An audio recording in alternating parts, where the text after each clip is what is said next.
Hey there, welcome to the Energy Blueprint podcast. I am here today with Dr. Greg Eccles, who is a naturopathic doctor and an expert in treating neurological conditions. And he's got a really fascinating story, a very personal story, searching for a cure for his wife's incurable neurodegenerative condition called Creutzfeldt-Jakob disease, or CJD. And in the process, he's uncovered a treasure trove of remedies and approaches that are gaining traction and helping a ton of people in his Portland area practice. Also, there's a big emphasis in his practice on Parkinson's disease, which shares a lot of similar features with CJD. So welcome to the show, Dr. Eccles. Such a pleasure to have you. Hey, thank you so much, Ari. Yeah. So I would love to first start off with this story. The personal story of why you got into this, why you started specializing in neurological conditions specifically, and your wife's condition. For sure. So I've been in practice since 2001, and I've grown one of the largest integrative clinics in the country.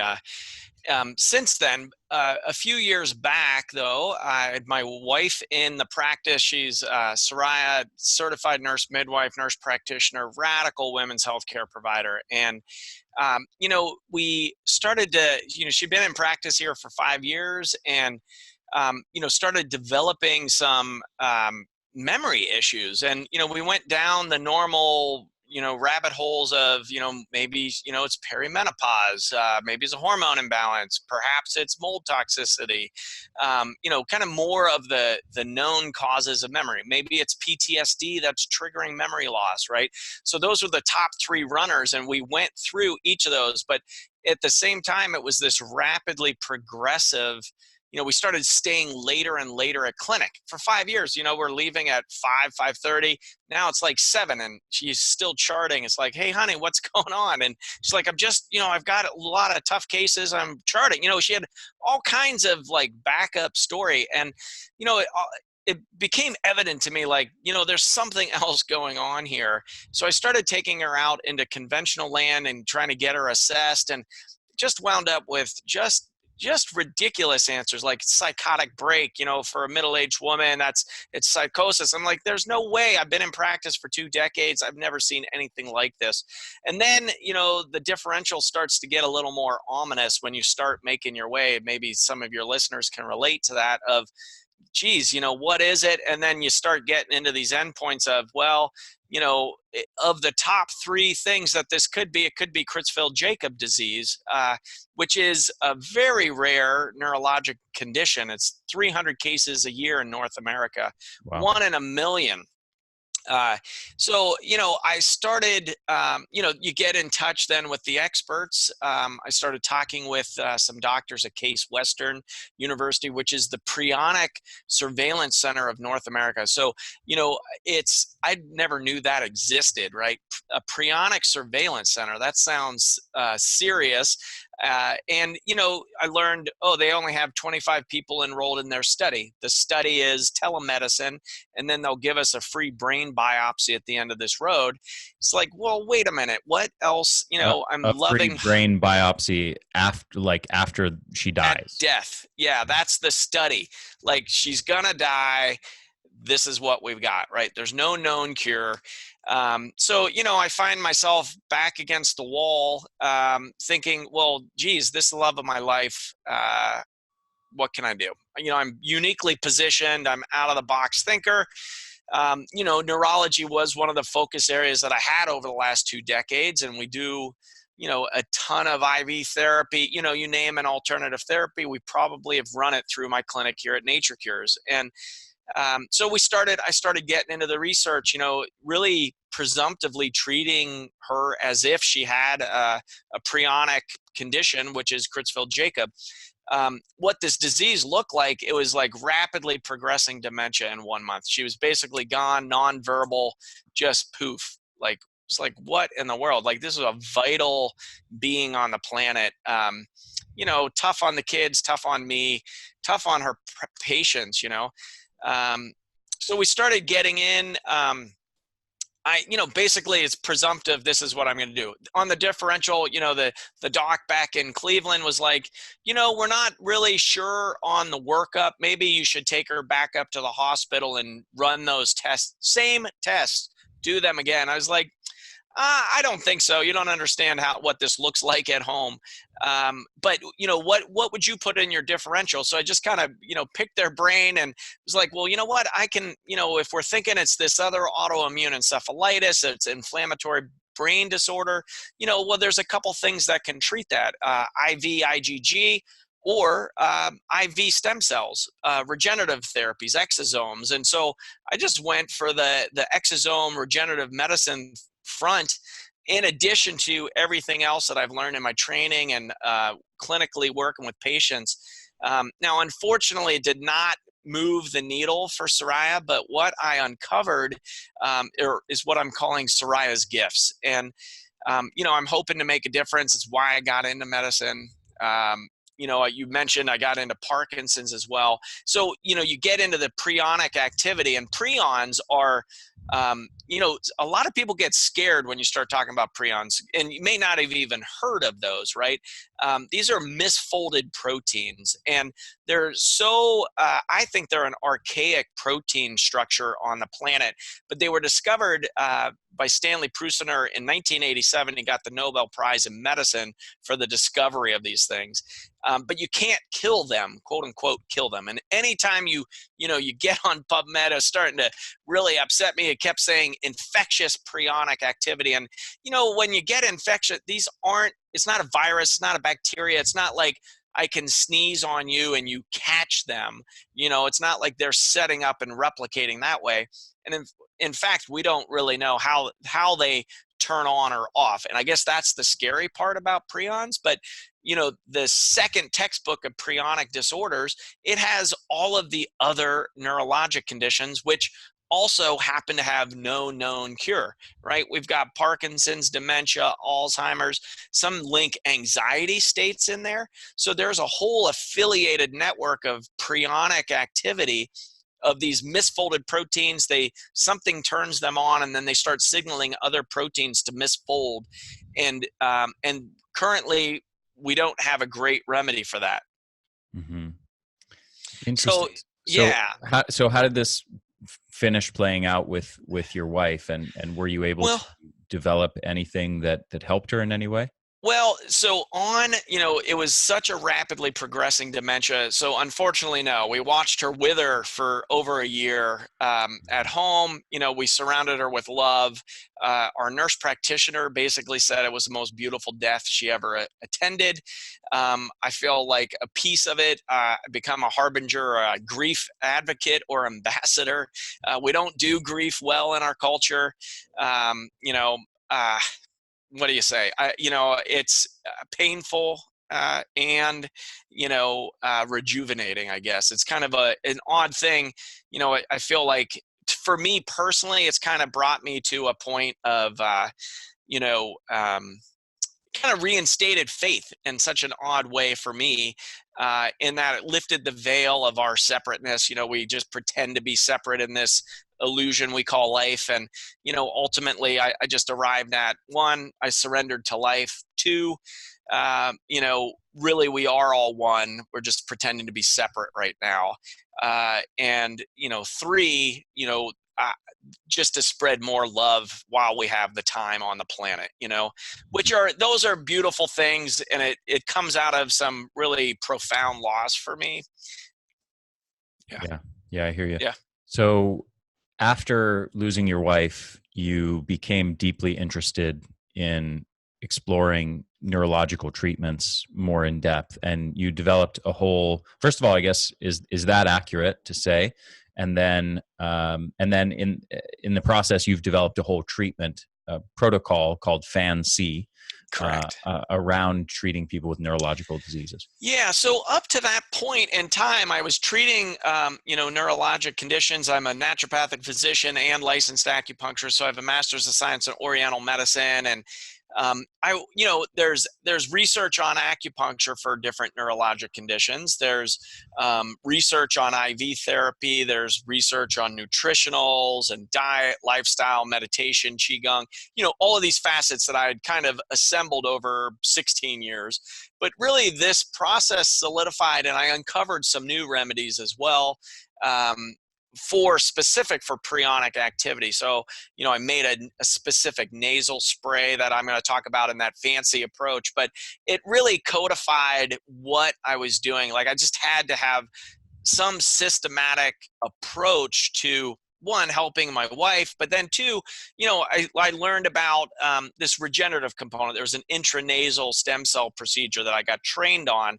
And while I wasn't able to do it on Soraya just because of her dementia and just she was not going to have anybody putting a cannula up her nose at that point in time, we did IV therapy, regenerative medicine with her. But I had to have a system to really focus, because it was extreme stress for that 17-month period, and so it helped me really get clear on a process of working people. So, for instance, I learned about this intranasal procedure that came out in a neonatal conference on stem cell regenerative therapies down in Miami 2 years ago. Some research coming out of Europe. They studied babies that were having strokes in utero, and these kids were coming out developmentally disabled, short-lived lives, and just not making it. Researcher Dr. Frey out of University of Minnesota, doing research in Italy and Spain, said, hey, wait, we have these stem cells right here, placenta and amniotic tissue. Let's use these. Developed an intranasal delivery method to get these into the kids' brains, and they're actually developing normally. So their brains are, they have a stroke in mom's belly before they're born and had brain death, and now we're showing, their brains are coming back with this procedure. Wow. So I learned about this. I brought it into my practice. I asked my first patient, I said, hey, you might be interested in this. He's got the Parkinson's diagnosis. He said, oh, that sounds interesting, doc. Have you done it? I thought, hey, that's a fair question. No, this is a new procedure. I haven't done it. He said, great, you get it done. You go have it done. If it doesn't kill you, you can do it on me. It's like, okay, fair enough. That made sense to me, and I needed to learn how to do it. So I went and I got trained on it. I brought it back into the practice. I've been using it with folks with Parkinson's diagnosis, with multiple sclerosis, dementia, Alzheimer's, and I'm not saying I'm curing any of these conditions. However, I will say individuals' quality of life are going up. They are getting an improvement of their symptom picture. Some of the things like their tremors. So in particular, I focused on Parkinson's because, Creutzfeldt-Jakob disease is so rare. Not many people have that diagnosis, and it's so rapid. I figured, let's maybe use this on something where we're going to get some traction and movement. Right. Lo and behold, it's like, wow, we're getting, speech is improving for people. Their tremors are halting and reversing. Their gait, their stability and walking is becoming more fluid. So we're showing clinical significance and evidence in the real world that is a great therapy that we should be using. It's safe, and we're getting some traction on it. Nice. So yeah, the whole process. So you're right on that question. I'll just stick to that question is, it really did solidify and really had me tie these loose ends and really put it into this fancy approach, the way that I can kind of talk about it now. And it, really it's coming. I've got a book coming out this next month and a neurodegenerative summit upcoming as well. And so, really a couple fold. One, taking Soraya's gifts and trying to make, help a lot of people, right? It's like, I didn't go through this for nothing. Let's see what we can do. So turning my personal tragedy into some benefit for a lot of people. That's why I got into medicine, is to be into service for folks. And so I just want to share this stuff, one, from my heart, and two, can we actually get your life to change? So that's where that process comes from. Yeah. Yeah. Now, let's assume 98% of people listening to this don't have diagnosed Parkinson's, certainly CJD or Alzheimer's, or any other neurological condition. Mm-hmm. Does what you've figured out and your approach to neurological health have relevance to prevention as well, or just Oh, treatment? yeah. Okay. Yeah, so much. I mean, the three camps that I've kind of put myself in are: one is this neurodegeneration, two is brain health, and three is longevity. So for me personally, I've gone on public television and now on your podcast and others saying I want to live to be 150, right? And when you say that in a group of elderly patients, because that's who I'm lecturing to in Portland, Oregon, they look at you like, doctor, you must be insane. Like, look at us. You don't want to be this old. But if we could do it with our brain health, with our brawn, and with community, like, why the hell not, And so when you look at the stats on brain health in the United States, we're exposed to 80,000 chemicals a week. All of us in North America have some level of metal burden in our bodies. The stats on dementia suck. 50% of people over 65. So, if you're in your 20s, onward, this is really important information, on a longevity, keeping your brain health, really optimum performance. Like those things mean a lot to me. I got to stay at a very high level of performance with the clinic here. I've got 5 kids, community member, like we're up to stuff, right? We've got stuff to do. We got people to help. And so we got to perform at a very high level. So I've put this in on my own longevity program. So when I didn't talk about when I got the intranasal. So, I got challenged by my Parkinson's patient, go get it done. And if it doesn't kill you, doc, you can do it on me. So I did it. I was hoping it was going to help with middle-age vision loss and hearing. I wear hearing aids for a genetic disorder in my family. We have early hearing loss. So I was like, okay, I'm going to get these into my brain. Maybe it'll give me some benefit there. And, it helped with my vision. I still use readers, but it did help with my vision a bit.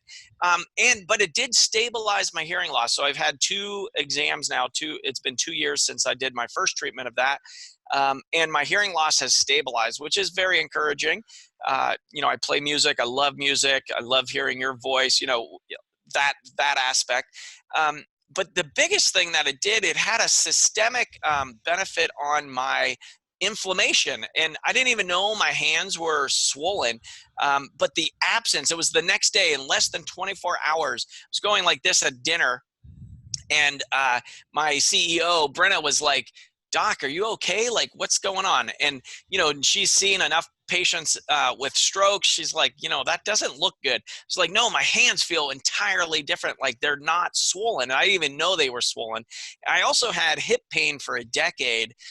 Was inner tubing in Colorado with my then 6-year-old boy, Simon, went over a waterfall. The inner tube came out and my instincts as papa is grab the boy. So my right hip hit the rock at the bottom of the river. And I had hip pain for a decade and I had done everything. I'd done acupuncture, physical therapy, massage therapy, you name it. I'm in the industry. I've got providers here to give me care.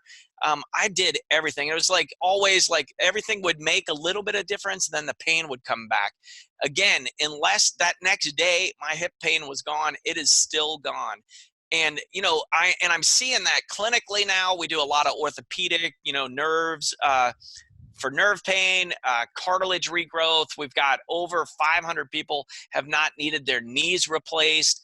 I'd never be even talking to you about regenerative stem cell therapies if I didn't go through this process. It wasn't even on my radar, but I got in on the research and it was like, wait a minute, there's 30 years of data on this stuff. Why aren't we allowed to use this in the United States? And it's totally 91. It was politics and religion, and they put the kibosh on research in the United States. And like, wow, it really put us behind 30 years. The rest of the world, they've been studying this stuff. Now I've got my, internet bots out there. I get boatloads of research every week on stem cell regenerative therapies and the research coming out in support.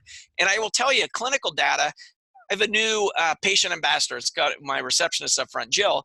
And she asked her husband, started talking about what she was seeing at the clinic. And he went online and did a little research and basically was like, that doctor sounds like he's selling snake oil, because when you get on and you only look at conventional topic or conventional outlets, they don't want you knowing about this information because it's radical. It's a disruptor of the healthcare system. It's your body healing itself, So it's so that's a fun part. I love being on that level. I mean, it's one of the gifts, I guess, for me is I get to be a bellwether tower about like this stuff works. I'm seeing 76-year-olds don't need to get their knees replaced anymore. And so now as a preventative, we can really, I'm putting it in on an annual basis. I'm doing these therapies. I did a teleyears to check my telomerase age, and it's got me 17 years younger. I love that. I'm 49. My cells think they're 32. That's pretty remarkable. Yeah. Now, did you ever end up trying it on the patient with Parkinson's? Yes. Yeah. And I've got his YouTube video up on my station, and he's doing really well. Yeah. Nice. Did he see a big improvement and some of your patients with Parkinson's and other neurological conditions? It does take some time, right? Because we're talking about regrowing the brain and this brain regenerative protocol. It's not just the stem cell regenerative therapies that I'm using. We got hyperbarics and kind of this fancy approach that we can put in here in a sec.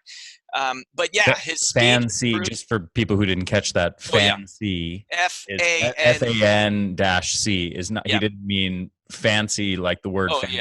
Yeah. I guess it's a play on words, depending on. Yes, that's why I did it. I don't know if that was intended, but.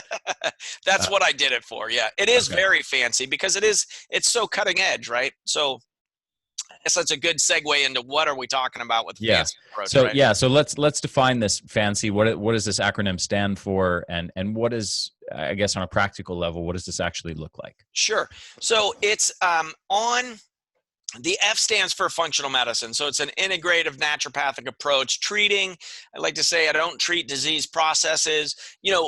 One component with these neurodegenerative conditions is everybody's looking at the very end stage. And that was your question of like, can you use this stuff preventatively? Because, 95% of the folks listening don't have this condition, doc. They definitely, all of them have a brain, right? Because they're listening to your show. And so it's very important to, let's hope so. Except anyone who writes a negative comment on this show, they do not have a brain.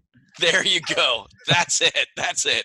Right. Those people. You know who you are. There'll be 3 of them. There's always 2 or 3. But everybody else, all of the other 20,000, they have a brain. Awesome.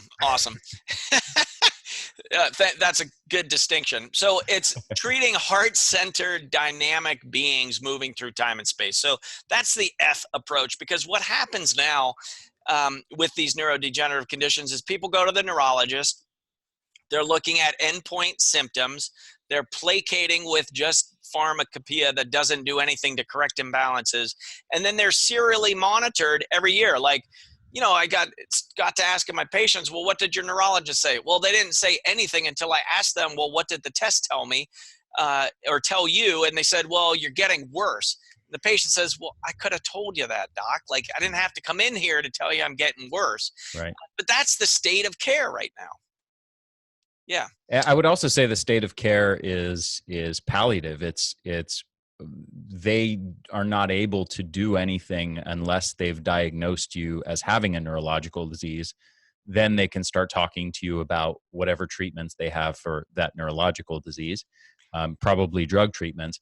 But in the absence of that diagnosis of a neurological disease, they can't really tell you much of anything about how to improve your brain health and prevent the disease.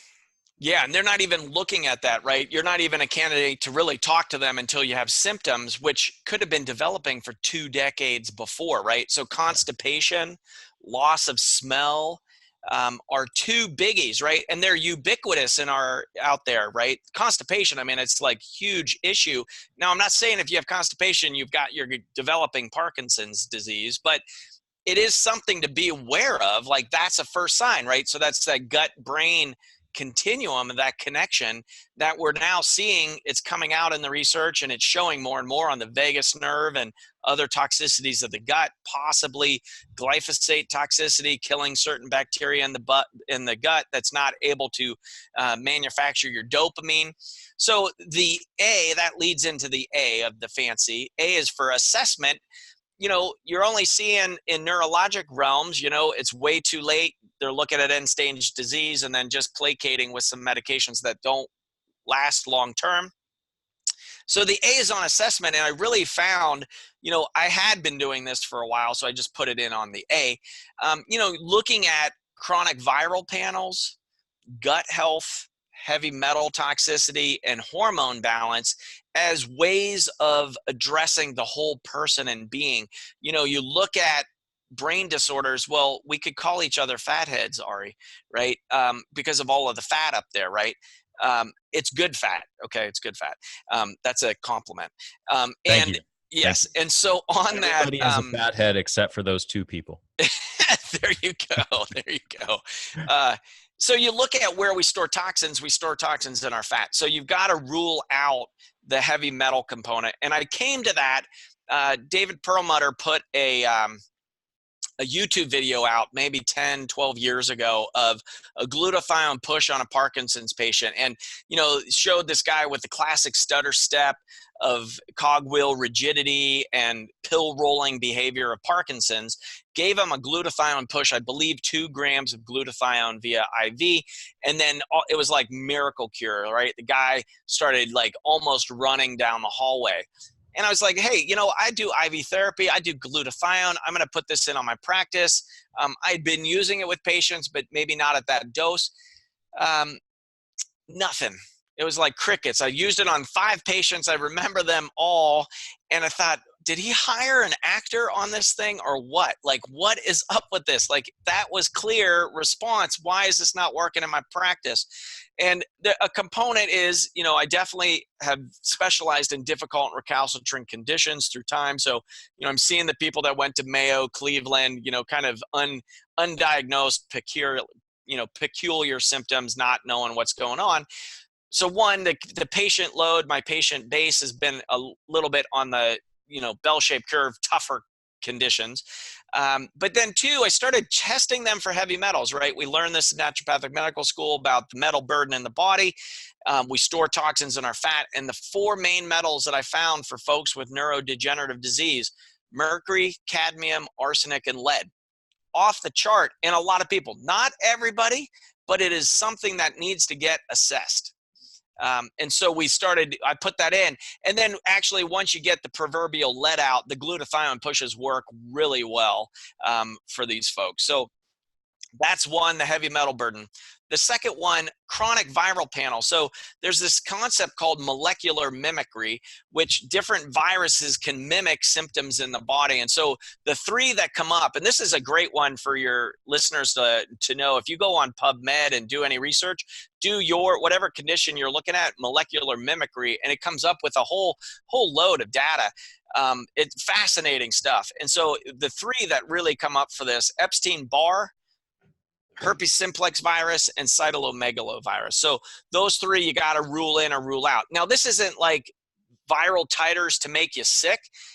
It's just a low-grade viral aspect that can distract your innate healing ability. Mm-hmm. Then the third one is on hormone balance. There are on PubMed, there are research, case studies, so not huge databases, but you can actually call Parkinsonism hypothyroidism of the brain. So if you have any thyroid issues, there is an impact on your thinking and brain activity and neurogenesis. But then also you look at the other hormones as well, because we know they're all interrelated. So we look at that hormone panel. And then the 4th realm of looking is in the gut. So that gut health piece that I was talking about, the constipation can be an early sign of that, up to 2 decades before of a development of a neurodegenerative condition. So if that's 65, 50% of people are showing dementia. So that's at least 45-year-olds should be tuned into this. And I would say even the 30-year-olds really, if you get this basically into your brain now, you're way ahead of the curve, Yeah. Yeah.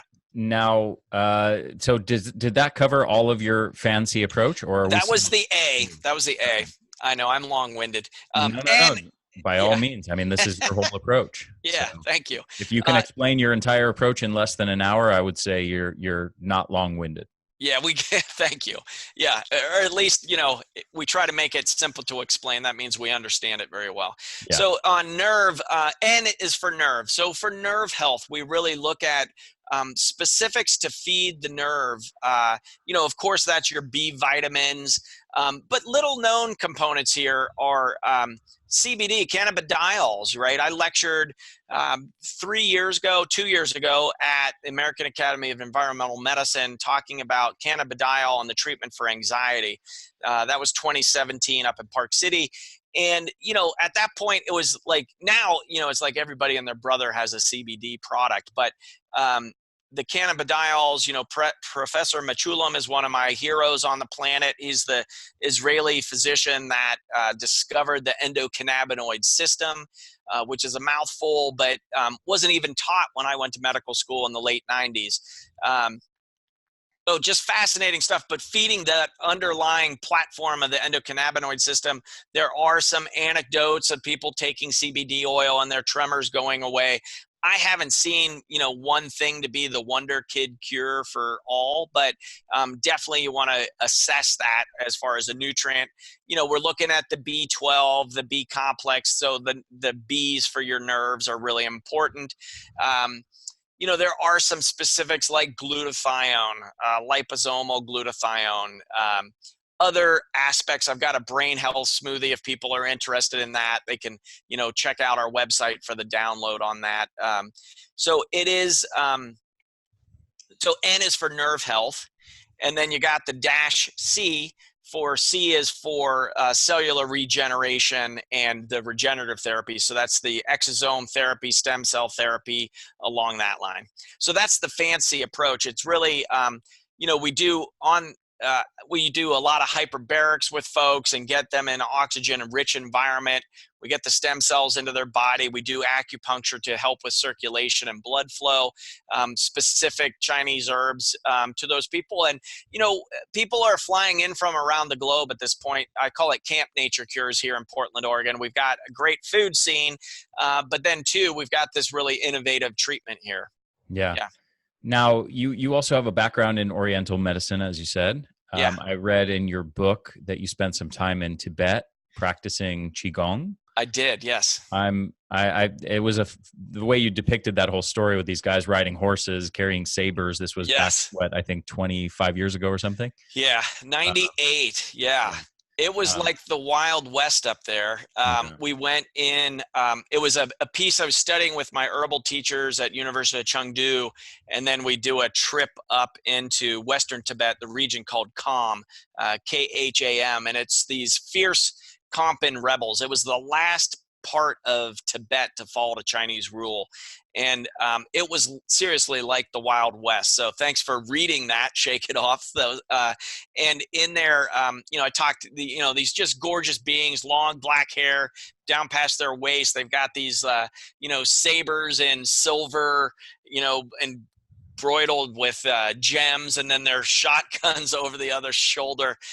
Pretty wild. But, doing Qigong at that altitude as well, we were going across passes that were 14,000 feet up. So, like in that mountain chain, highest peaks in the U.S., continental U.S. are 14,000 feet. So that's at the highest point of the U.S. was the pass in Tibet. And our goal, we were going to the Mount Chen Rezig, which is the the spirit of the Dalai Lama comes from this mountain range. And the Chinese took it off the map because the Tibetans, as part of their annual tradition, would go to Mount Chen Rezig and circumambulate, which was a totally new word for me at that point, which is circle and prostate to the mountain, to the spirit of the Dalai Lama. It was a pretty epic journey for sure. Yeah. Now, have you found that Qigong has been beneficial for people with, have you gotten people to practice it, first of all, and have you found that it's beneficial for people with some of these brain conditions? Oh, yeah, it is. It's an awesome adjunct. So even if their balance is off, just them visualizing it will help create the neuronal connections in the brain. So, my teacher, Master Wong over in Tibet, he's one of the 3 known lineage holders of, it's called Jinjiang School. It's muscle tendon school, muscle tendon changing school of Qigong.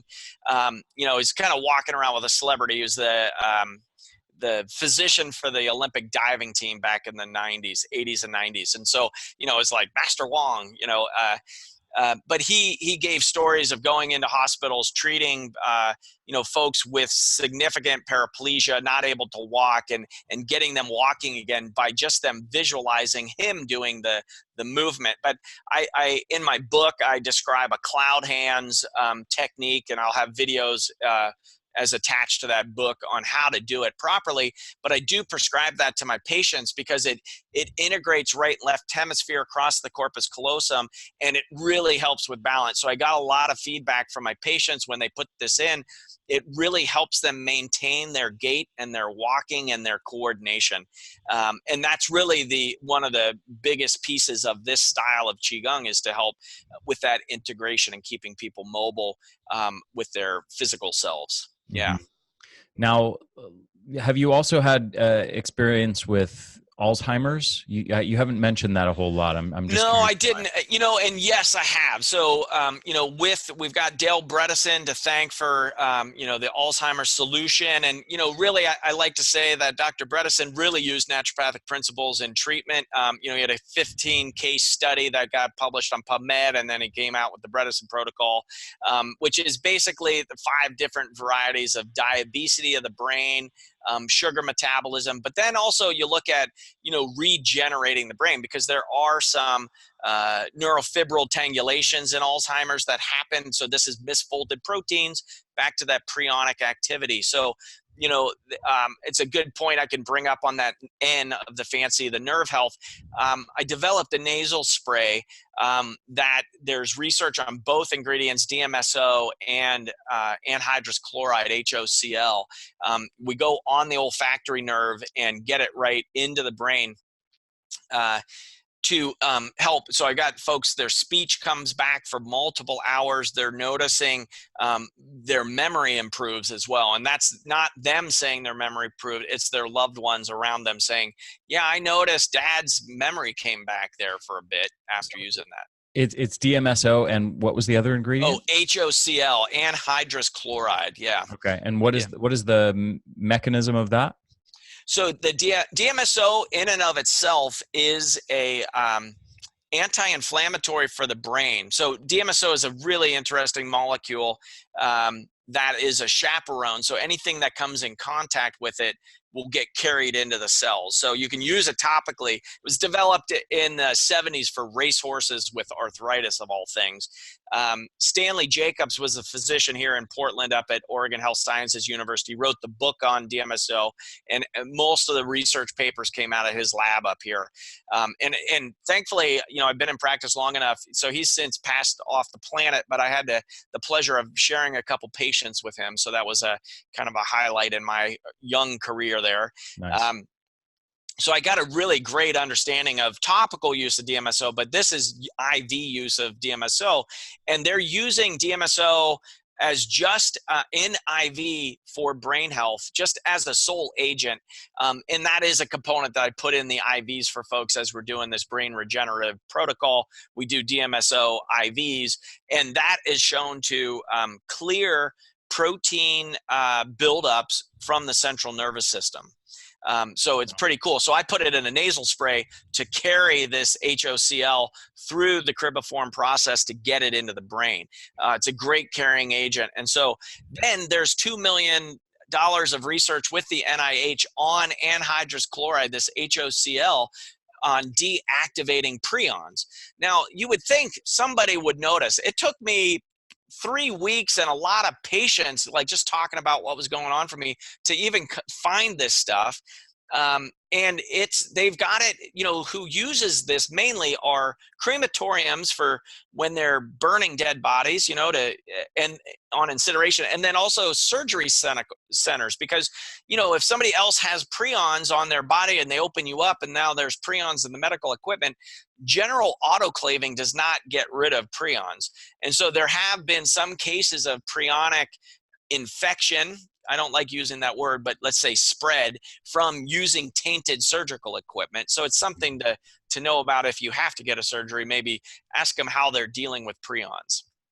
Wow. It's a lot to think about.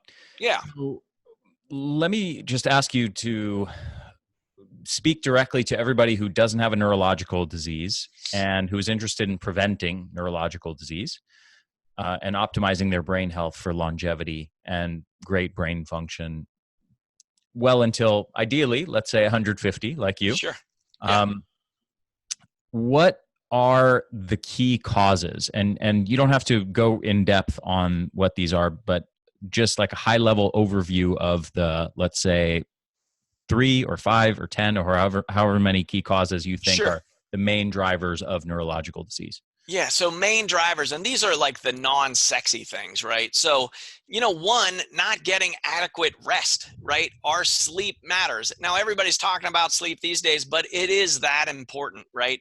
When you look at when your brain detoxifies, it's deep sleep, right? So everybody's focused on REM sleep, but deep sleep is where, again, was not taught in medical school, the glymphatics, which is the lymphatics drainage system for the brain, gets emptied in deep sleep. So if you're not achieving deep sleep or not getting deep sleep, that is an issue. So sleep quality matters. So, measure it.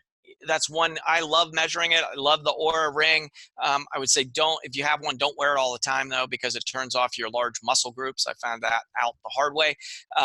It does what? Say that again? It turns off your large muscle group. So I would not exercise with it on. Wait. What do you mean by that?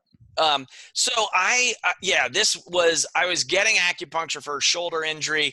My acupuncturist, he was actually the founder of Oregon College of Oriental Medicine, said, "Hey, you said that thing's got a Bluetooth on it." I said, "Well, I don't have it on right now." He said, "Let me just check something." And he tested so it was applied kinesiology, so it was muscle testing. However, I'm very competitive, and I was trying my hardest to keep my quads, basically legs extended and rotated, and he's pushing on them. I couldn't keep it up there. I took the ring off. I'm able to keep my leg up there. He said, yeah, I'm finding that these low emitters, these low frequencies are turning off large motor functioning units in our bodies. So it was enough for me. I don't wear it every day. I know I get like 2 hours of deep sleep a night. I love that, which is top end as far as, competitive nature when we're sitting around these dinner conversations with friends and colleagues that are into biometrics. We all compare how many hours of deep sleep we get each night. Yeah, I know. It's biometrics. Don't you? I mean, we do. Yeah. I don't wear one for mainly, a couple of reasons. One, I hate wearing any kind of jewelry. I don't wear a watch or a ring or a necklace or anything just because I find it annoying. I always have. Sure. But I just, in general, try to avoid electronic devices on my body for long periods of time. Wise man. Yeah. So, but a lot of folks are kind of getting entranced by the tech, and they're cool. However, so that's one. So sleep is the first answer. Deep sleep, REM sleep, that's important. And, sugar imbalances, looking at your diabetes risk and what your food is, right? Food matters. Your folks know that implicitly.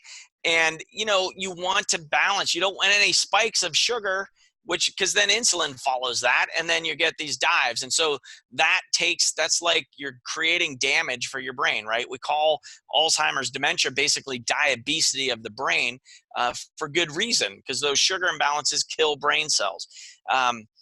levels of toxicity, of course, if you're a smoker, I'm guessing folks that are listening to your show are not smokers, but you never know.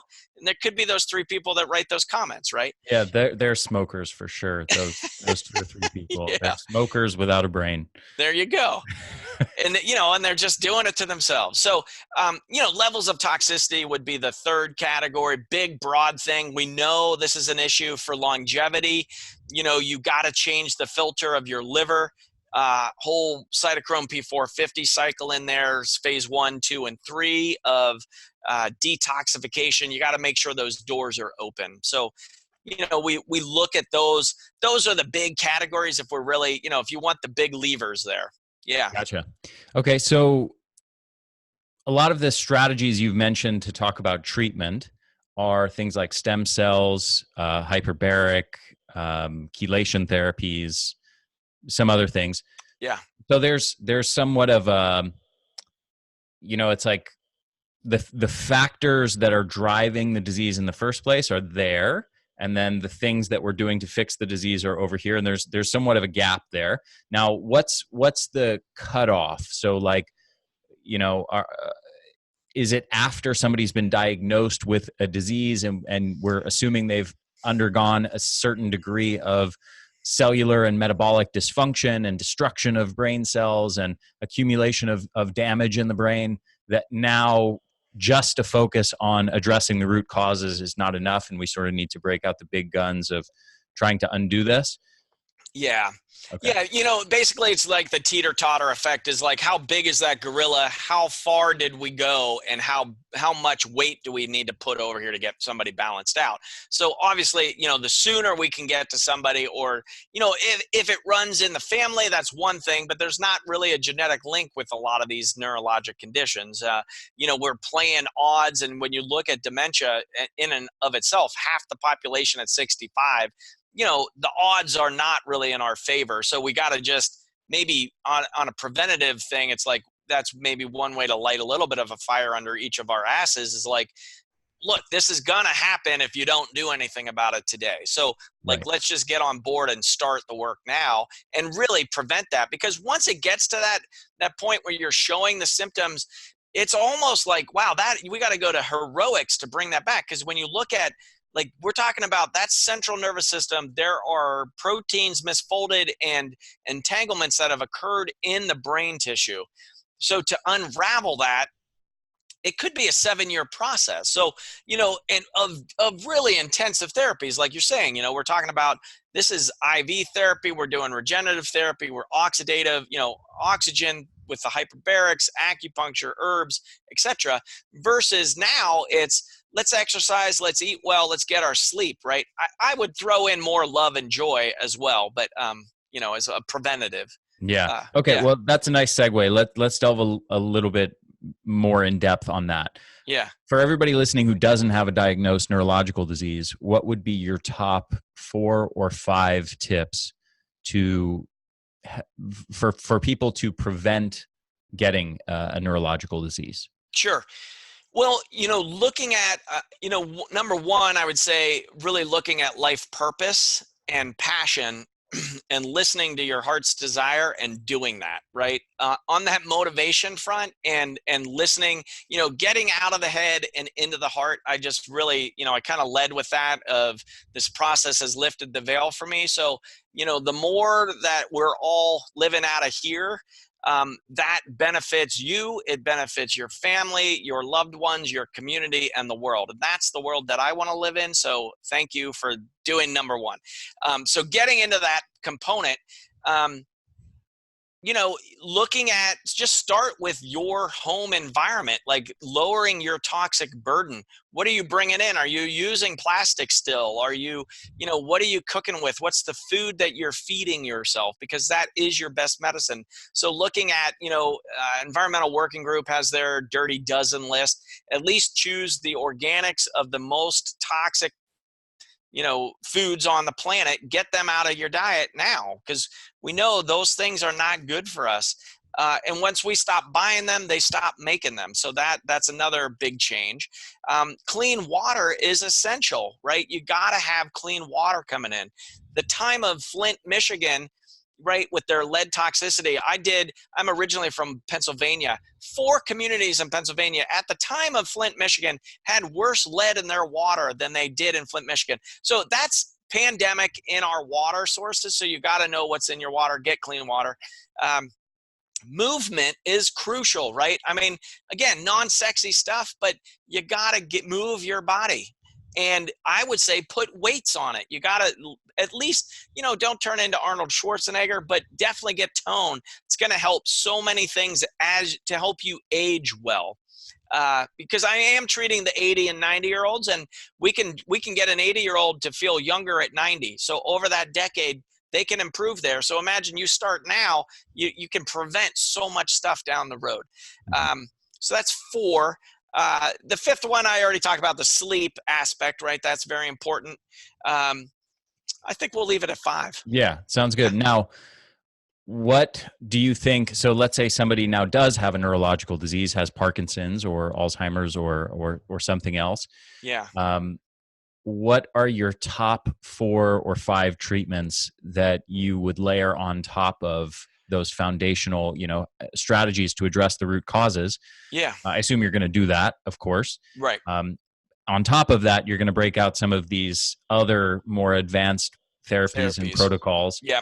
What would you say are your top 4 or 5? Because I know in your book you list off a ton. I mean, there's a million different options of things that could be contributing factors, whether it's chronic infections or toxins, and lots of different tests to do and lots of different protocols. And you've compiled a huge list of potential strategies that one can use. What would you say are your top 4 or 5? Yeah, so top 4 or 5 when in development of those symptoms, I would say definitely hyperbaric oxygen, right? The data is in, the research is there. If you want to heal your brain, that's you got to get that oxygen in there. Obviously I'm an acupuncturist, a little bit biased in that the acupuncture, but we also have some great research on circulation to the brain. So, acupuncture actually does move the needle for folks.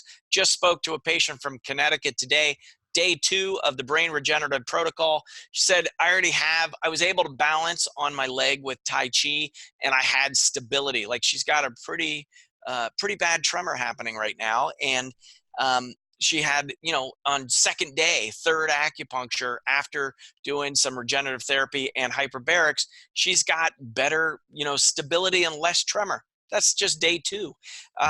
So acupuncture helps on circulation. 3rd one, I would say maybe assessment, because that if we assess properly, that would then dictate which one of these to do. So maybe put that at the beginning.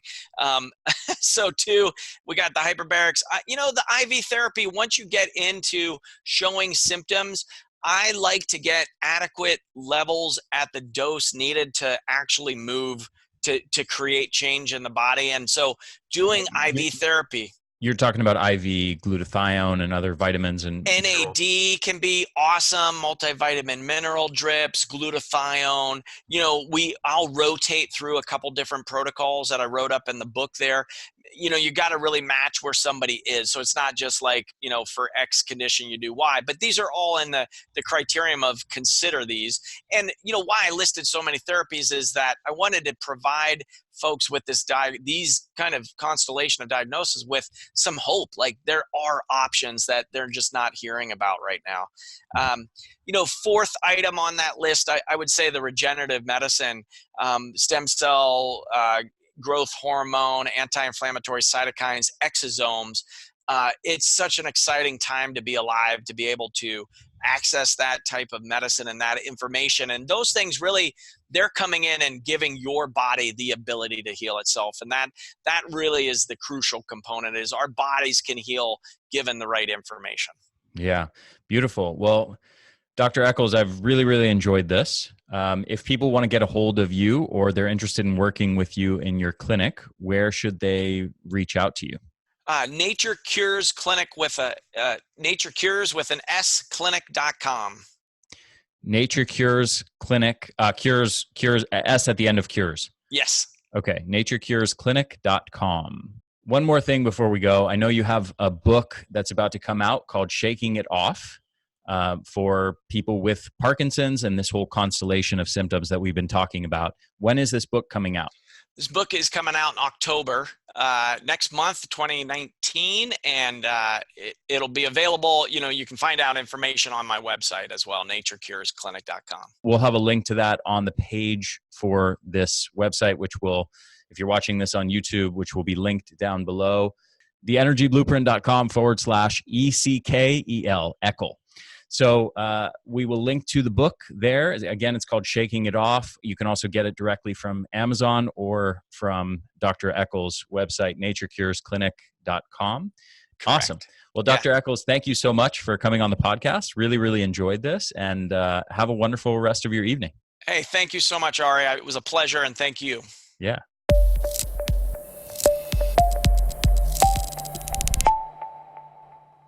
Hey there, this is Ari again. One more quick thing before you go. Just make sure to subscribe to our YouTube channel, The Energy Blueprint, and also make sure to subscribe to this podcast on your favorite podcast platform, whether that's iTunes or Stitcher or anything else.